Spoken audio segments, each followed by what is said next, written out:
Well, thank you everyone for coming. And somebody asked earlier, what's Zero Waste about and what's the reason behind the show?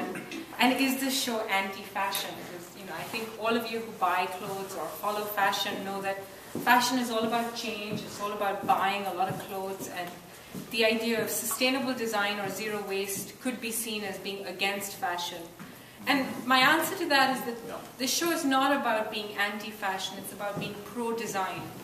And teaching fashion is a real, I guess, a problem sometimes, where on one hand I'm telling students to design products, make more things, follow trends, make you buy more things. And on the other hand, we're trying to talk about good design, sustainability.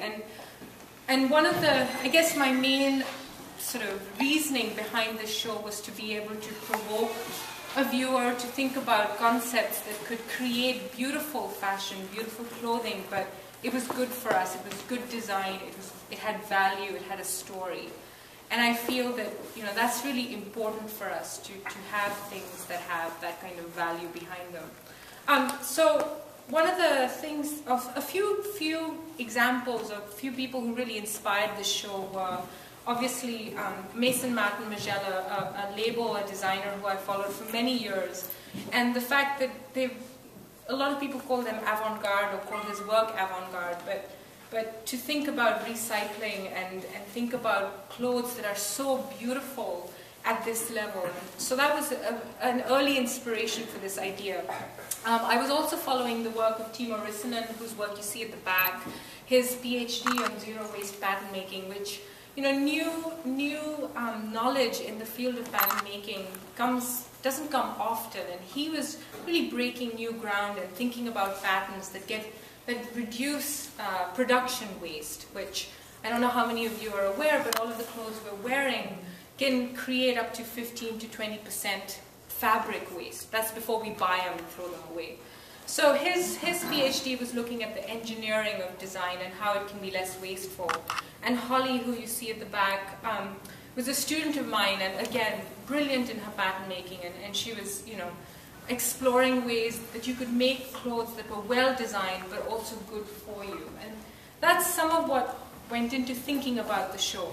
The other thing that inspired the show, or this particular exhibition, is a project that I've been teaching at Columbia for now almost 2 years, and I'm pleased that some of the people here have actually done that project with me and are in this room.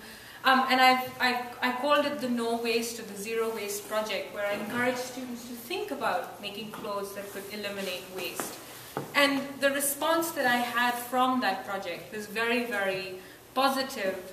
And I felt that for us to talk about these things, it was important to bring some of those ideas and some of the work that I was showing in the classroom to an exhibition. And the A&D Gallery is so perfect for this. And I thank everybody for this opportunity, because it allows students at Columbia to look at work that relates to what they're studying. So that was kind of my thinking behind this show.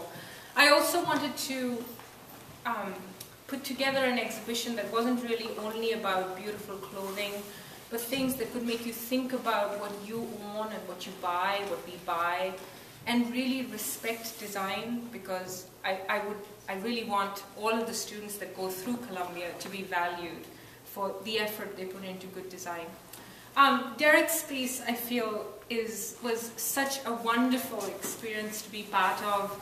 I remember the faces of everyone when all of the stuff came in, the 2 tons of materials from Use Again, and Use Again has been such a wonderful support.